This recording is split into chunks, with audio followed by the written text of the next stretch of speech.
పరకామణి కేసులో తిరుపతి కేంద్రంగా సిఐడి అధికారుల విచారణ కొనసాగుతోంది. కేసు విచారణలో ఉండగానే మాజీ ఏవీఎస్ఓ సతీష్ కుమార్ అనుమానాస్పదంగా మృతి చెందిన విషయం తెలిసిందే.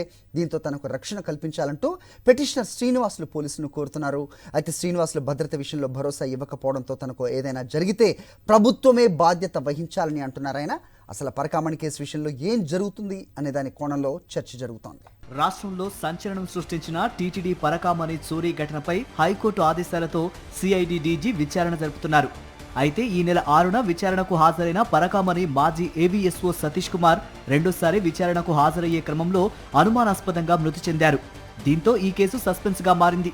ఈ కేసుపై హైకోర్టులో రిట్ పిటిషన్ దాఖలు చేసిన శ్రీవారి భక్తుడు మాచెల్ల శ్రీనివాసులు తనకు రక్షణ కల్పించాలని సిఐడి జిల్లా ఎస్పీని కోరడంతో మరింత హీట్ను రాజేస్తోంది.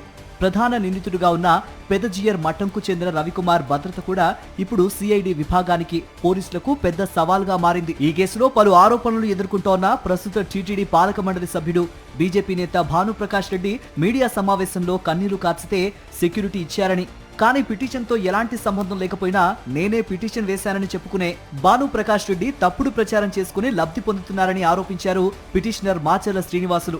ఈ పరకామణి కేసు విషయంలో అన్ని ఆధారాలు నా వద్ద ఉన్నాయని 18 నెలల తర్వాత సీసీ ఫుటేజ్లు ఆధారాలు నా దగ్గర ఉన్నాయని చెప్పిన మనిషి ఆ 18 నెలలకు ముందు ఏమయ్యాడు? ఆ 2023లో కూడా గతంలో బోర్డు నెంబర్గా పనిచేసిన వ్యక్తే 2023 నుంచి ఏం చేస్తున్నాడు? ఎందుకు ఆగిపోయాడు? ఏం ఆశించి ఆగిపోయాడు? ఆయన మనసాక్షిగా వదిలేస్తున్నాను. బీజేపీ నాయకులారా కల తెలుసుకోండి, ఆయన విశ్వరూపం తెలుసుకోండి. ఆయన చేసిందేంటి?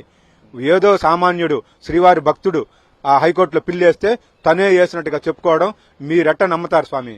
ఈ కేసుకు సంబంధించి అప్పటి టీటీడీ సివి అండ్ ఎస్ఓగా పనిచేసిన నరసింహకిషోర్ ఒత్తిడి మేరకే తాను పనిచేశానని, ఏవీఎస్ఓ సతీష్ కుమార్ వాంగ్మూలం ఇచ్చారని టీటీడీ మాజీ చైర్మన్ భూమన కరుణాకర్ రెడ్డి చెప్పిన నేపథ్యంలో సిఐడి అధికారులు అన్ని కోణాల్లో విచారిస్తున్నారు. శ్రీవారి భక్తులు పరకామణి కేసుకు సంబంధించిన సమాచారం ఏదైనా తెలిస్తే నేరుగా అందించవచ్చునని సూచించడంతో కొందరు పద్మావతి గెస్ట్ హౌస్ లో సిఐడి అధికారులను కలిసి వారికి సమాచారం అందిస్తున్నారు. రాజకీయ కుట్రపూరితంగా ప్రతిపక్ష పార్టీ ముఖ్య నేతల్ని టార్గెట్ చేసుకుని ఆరోపణలు చేయటం మానుకోవాలంటున్నారు వైఎస్ఆర్ కాంగ్రెస్ పార్టీ నాయకులు. మాజీ ఏవీఎస్ఓ సతీష్ కుమార్ అనుమానాస్పద మృతికి సంబంధించి సిఐడి డీజీ రవిశంకర్ అయ్యన్నార్ అన్ని కోణాల్లో విచారణ సాగిస్తున్నారు. పరకామణి కేసుకు సంబంధించి విచారణ నివేదికను డిసెంబర్ 2వ తేదీన హైకోర్టుకు సమర్పించాల్సి ఉంది.